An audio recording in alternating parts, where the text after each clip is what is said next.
So if you take children and you group them together in in groups defined by age, so let's say you have 32-year-olds, 33-year-olds, 34-year-olds, all the way up to 18. And then you watch them interact and you code their behavior for kicking, biting, fighting, and property theft, then what you'll find is that the 2-year-olds are by far the most aggressive of the lot. So that's pretty interesting, you know, because you think, well, children are naturally peaceful, and if they're aggressive, it's because they learn it. It's like, no, that's true for a small minority of children. But there's a substantial number of children who are aggressive at 2 by nature. Most of them are male.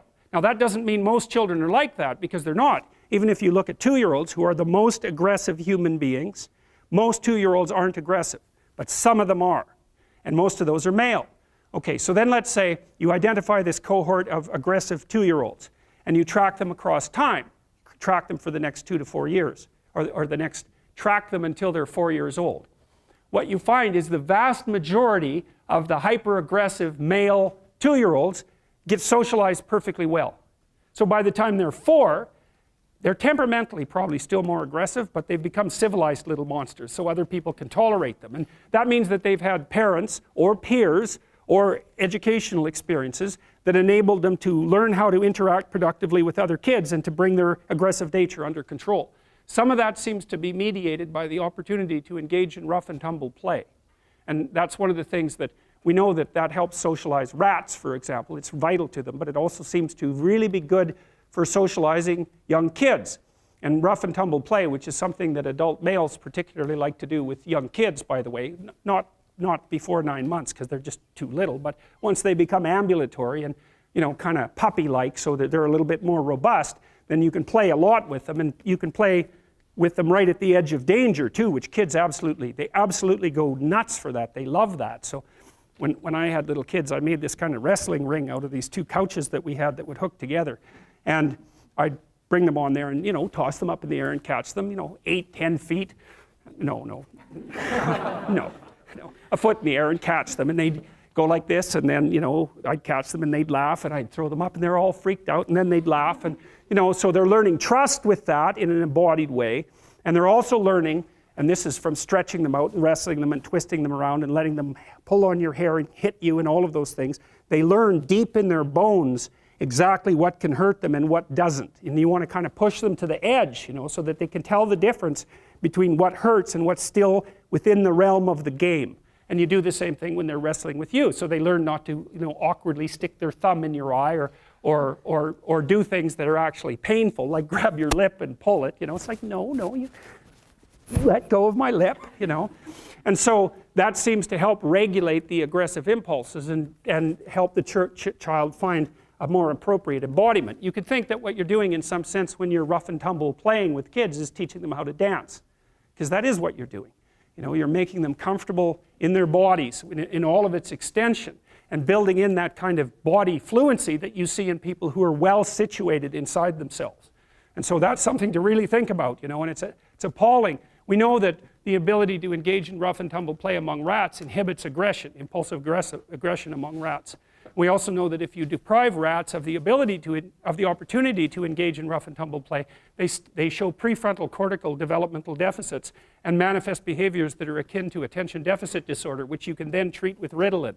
And so one of the things that's happening with boys, because they're way more dosed with attention deficit disorder medication than girls, is that their natural proclivity to engage in robust and troublesome active play isn't appropriate for a school environment where you're just supposed to sit down and shut up, and so the kids get hyperactive. And instead of letting them out to run around until they fall over half exhausted, which is exactly what you should do, you know, you medicate them so that their exploratory systems, which are the activity of which is facilitated by the dopaminergic agonist, that's the ADHD medication, suppresses the play function. It's absolutely appalling. There's no excuse for it. You know, but it's a good indictment of the education system, because why in the world would you take 6-year-old kids and get them to sit without moving for 5 hours? Unless you want them to grow up fat and stupid, why in the world would you train them to do that? Well, it's easier. That's one thing. And when they're sitting there, there's nothing disruptive about the rough and tumble play, and that can be quite, play can be quite disruptive. So anyways, most of these kids are reasonably well socialized by the time they're the age of 4, using one mechanism or another. They learn how to regulate their aggression, and they learn how to engage in fictional play structures with other kids. They learn how to cooperate and compete. And the advantage to having a well-socialized disagreeable person is that they really don't let much get in their way. So if you can get a kid who's disagreeable socialized, that person can be quite the creature, because they're very forward moving in their nature and very difficult to stop. But if you don't get them successfully domesticated, tamed, roughly speaking, by the time they're 4, their peers reject them. And that's a big problem, because your job as a parent is to make your child socially desirable by the age of 4. Like you want to burn that into your brain, because people don't know that. That's your job. And here's why. It's easy if you think about it carefully. So you imagine you've got a 3-year-old child, so sort of halfway through that initial period of socialization, and you take that child out in public. Okay, what do you want for the child?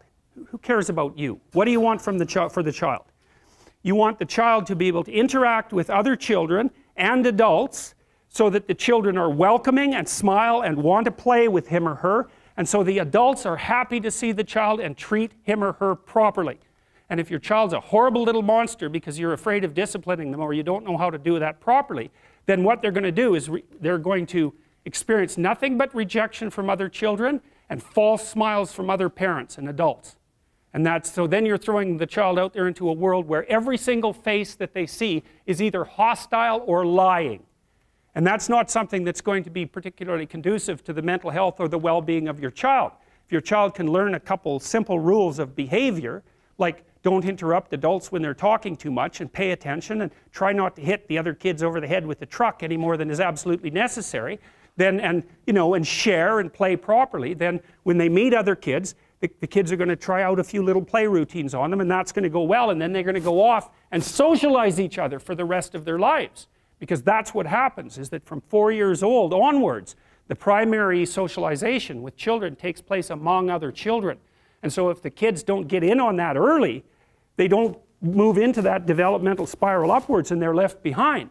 And you can imagine how terrible that is, because a 4-year-old will not play with another 4-year-old who's 2. But a 5-year-old certainly will not play with a 5-year-old who's 2. Right? Because the gap is just starting to get unbelievably large. And so the kids start out behind, and then the peers leave them behind, and then those kids are alienated and outside the peer group for the rest of their life. Well, those are the ones that grow up to be long-term antisocial. Right? They're already aggressive. It doesn't dip down. Now, what happens to normal boys, roughly speaking? Imagine the aggressive 2-year-old types. They get socialized, so their level of aggression goes down, and then they hit puberty and testosterone kicks in, and bang, levels of aggression go back up. And so that's why males are criminals between the ages roughly of 16 and about 25.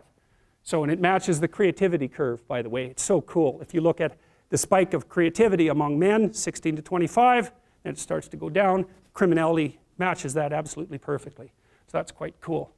So, and the testosterone levels raise the average level of aggression among men. It's more dominance than aggression, actually, and testosterone is by no means all bad.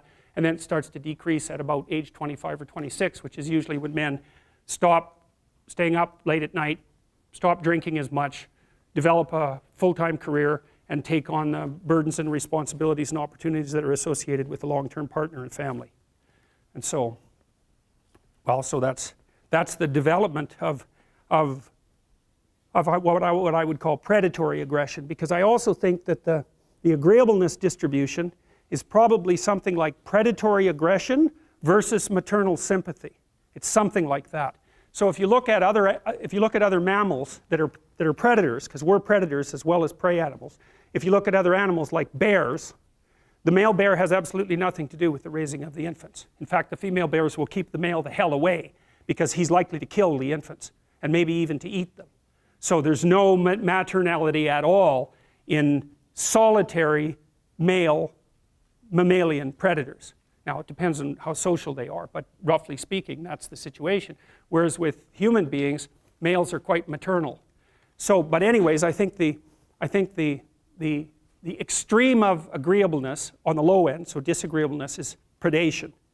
And the extreme on the upper end is maternal caring. And those two things compete, right? Obviously, it's very difficult to be both of those at the same time. And so men, of course, in the wild, so to speak, are very, very few women hunt in modern societies or in archaic societies. And you can also understand why that is, because hunting actually requires hurting something, killing it. And it's usually something that's not very impressed about being hurt or killed, and that will emit a lot of distress while it's happening. And so for anybody who's compassionate, who's got compassion as, you know, one of the fundamental elements of their temperament, that's something they're just not going to be able to tolerate at all. So there's, you know, in the evolutionary landscape, because that's really what we're talking about, there's tension behind the development of different modes of being in the world. And if you're good at one thing, that sometimes means that you can't be good at the other thing at the same time.